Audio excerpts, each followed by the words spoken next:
welcome to Council Action. I'm Russell Inman, and joining us tonight is the President of the City Council, Joe Eagan from Ward 3. Pleasure to have you here tonight. Always good to be back, Russell. Well, we had a short agenda. This is a one-pager. We don't have these very often, but the meeting did carry on a little bit. We had a lot of citizens here to discuss different topics going on in the agenda. And normally this comes up when there's a public hearing, but the public hearing that was on the agenda tonight, it was just continued. The petitioner wasn't present. Again, this was the Taste Buds Catering. Can you help fill the city in on what's going on with this request? You know, the Taste Bud Catering has been on the agenda for public hearing. This is the third meeting. The first public hearing, the petitioner did not show. The last council meeting, the petitioner showed, and the council had just a lot of questions about the business that's going to go in there. And what it strikes me personally, and we're still getting feedback from the city attorney, is that essentially there could be what I would classify as two separate businesses in there. One that does catering, and then one that does a variety of things. So what we're working through now is trying to work with the petitioner, and Mr. Lee has not heard from the petitioner this past 2 weeks. But our hope is to work with the petitioner and to divide those two businesses up, and so we can address them both legally and approve or disapprove as we see fit. Clearly, I personally have very little objection with the catering aspect of it. If you look at the building that it's going to go in, the office building it's going to go in, it's conducive to the catering business. The question is the other side, which has been everything. The petitioner said it was going to be a tutorial, a cooking school at one time, an internet cafe type of, and we just really want some clarification about what their plan is for this business, the hours of operation, what they plan on doing, and more importantly, what they don't plan on doing. So they're planning right now to operate this under one legal entity, and maybe the proposal coming from the council is to separate that and create two entities to run it? I think what we would need to do is create two separate ordinances to govern the special use, because the one use, the catering, is certainly, the catering aspect of it certainly fits in there. But we're quite not sure of what else they want to do in that catering business. And as we get that defined, then we can, and we had quite a few questions on trying to define exactly what their intent is. Is it a daycare area? Is it because kids are going to come after school and get free meals? So we're trying to decide what exactly that is, and then we can address that aspect of it. So it may be a situation where we proceed with an ordinance to run the catering while we work on the other aspect of the business. So it's a business trying to figure out still, maybe they're in their own kind of infancy, yes, and trying to understand how they can use this space in multiple ways for the different hours, because the catering could be, you know, cooked in 1 hour, cooked at different times of the day, but they want to really just make good use of the space during the other hours. That's true, and I've been to the business and looked in the windows, and it is set up kind of to have a dual purpose. We just want to make sure that both purposes are going to fit legally under the special use permit and are going to be a good fit for the community. Good, okay. And that's continued on to the next meeting. Right, the petitioner did not show this evening. I have not personally ever had any conversation with her, and I don't think that Mr. Lee has either. Hopefully in this next week we can reach back out to her and have her come back in and maybe tie up some of these loose ends. Great.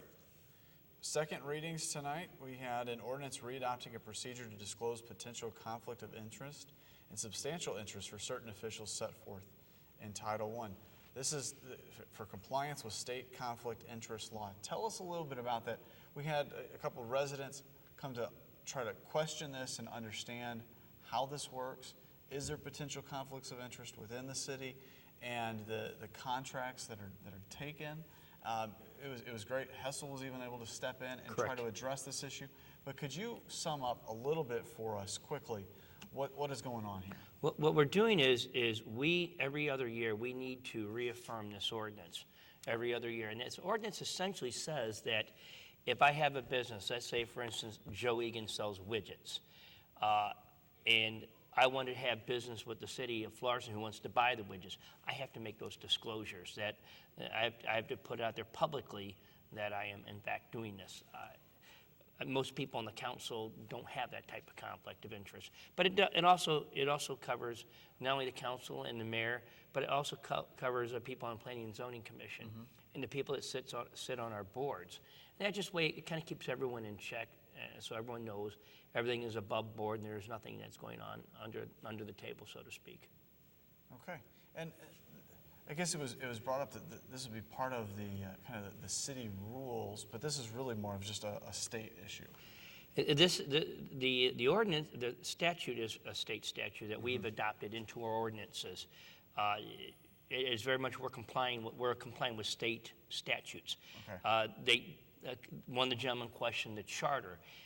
It really doesn't have as much to do with the charter as his, I guess his questioning was, and I wasn't quite sure. That's why we asked to have Mr. Hessel step in. I was kind of confused as what his question actually was. And as Mr. Hessel explained to him, this is something we're doing to keep in compliance with the state statute. Okay. And we had an ordinance authorizing an appropriation of $30,000 from the General Revenue Fund for telephone to cover the cost of a telephone audit. Right. The staff came to us. They want to audit all the phone facilities throughout the city. We have lines that we are paying for and we don't necessarily need. And this audit would help us to determine how to eliminate lines and maybe reapportion lines that we need. Well, technology has changed so much in the last 15 years. And the chance to get rid of certain lines, like you said, if you've got an abundance of lines, so much can be done over data and over your IP lines now. Correct. That you really may not need very many actual phone lines. So this is kind of a housekeeping measure or housekeeping study that we're doing to try to clean up some of those situations. Okay. Bills for first reading tonight. We had an ordinance of the city calling for an election to authorize the city to increase the sales tax by 0.25%. And this is for the roads. Florissant needs some updated roads. And this is the way that the city would like to go about funding that project. We know that as a council person, one of the biggest complaints I get on a weekly basis is the condition of the roads.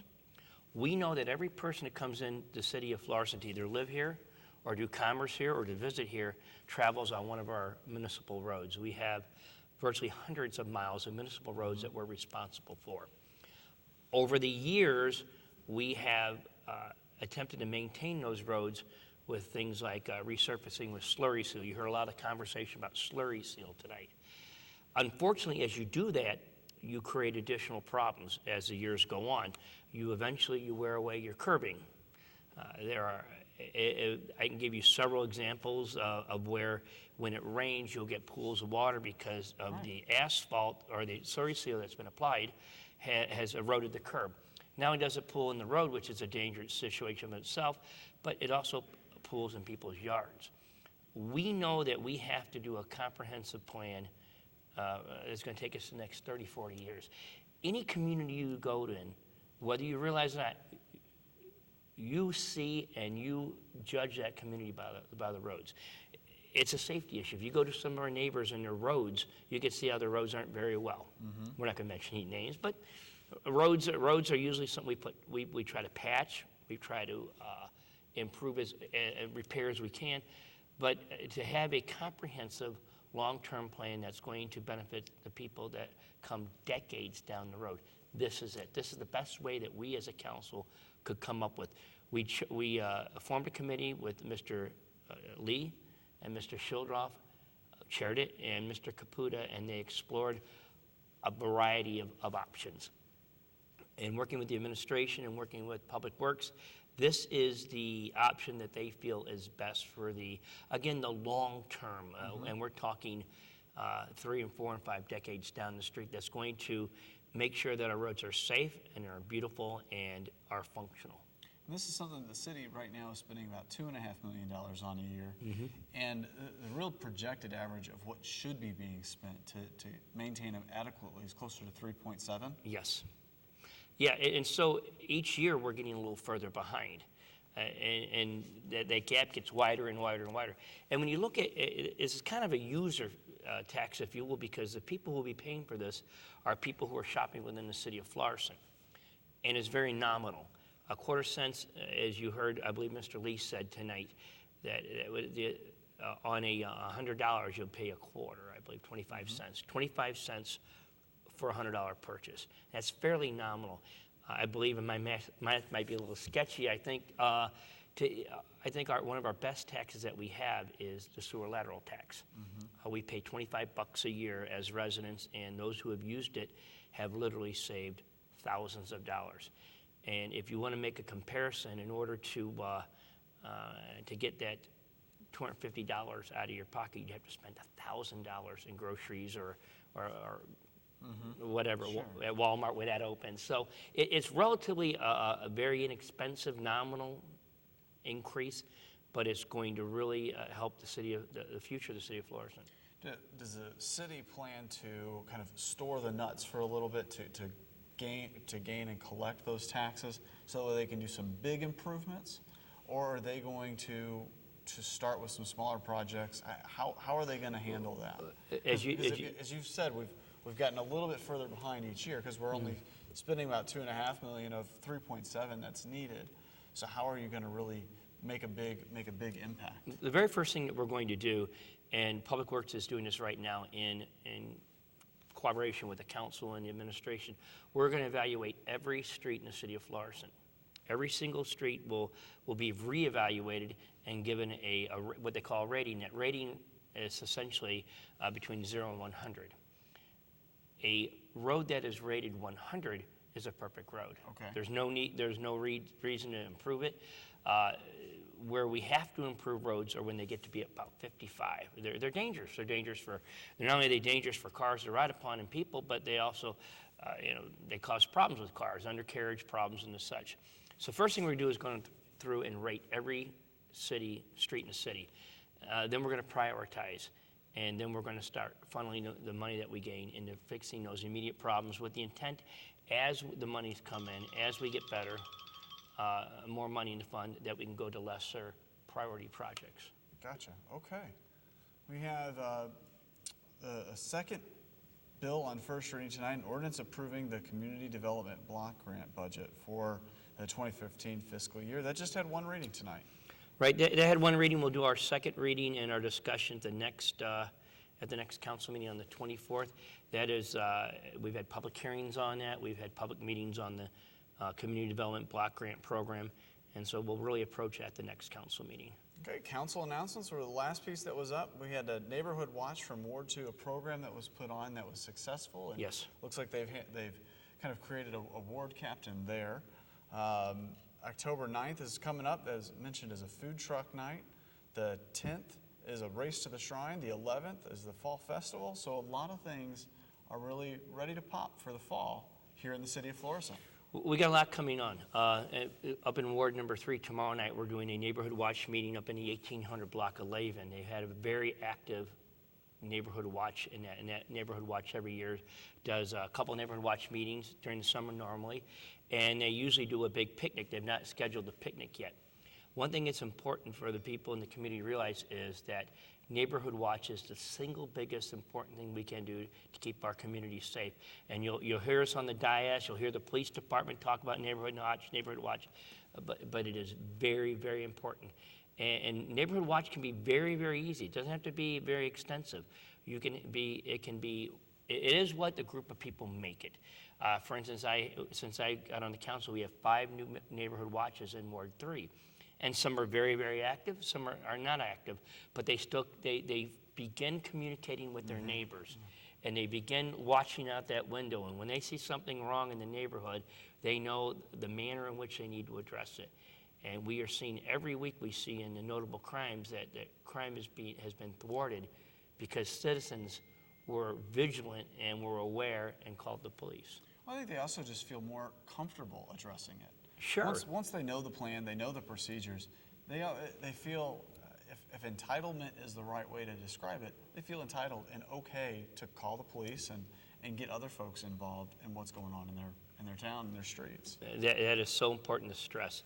The other thing I want to mention before we get out of here, Race to the Shrine. Last year we had over 300 racers, and it was the inaugural event that we went through Old Town, and we started at the Shrine, and we end at the Shrine, and the people in Old Town absolutely had a great time. We had 300 people. We hope this year to double that. Good. And afterwards, there's food available, there's music available, and that is, as I mentioned up on the dais a few minutes ago, one of the biggest weekends we have in Florissant. We have the food truck nights, like you mentioned, down at the nights on the Friday, and then, of course, the big event's the Fall Festival. As we get closer to that, we'll be talking more and more about the Fall Festival. Well, it's all right around the corner. Yes. Thank you, Joe, for spending some time to go over this agenda and to really, again, it wasn't a real long agenda, but it was one that needed some explanation on a couple important factors tonight. We appreciate your diving into those for us. Thank you very much. We'll see you in a few weeks. Thanks, Joe. And thanks for watching. I'm Russell Inman. This has been Council Action. We'll see you next time. And thank you.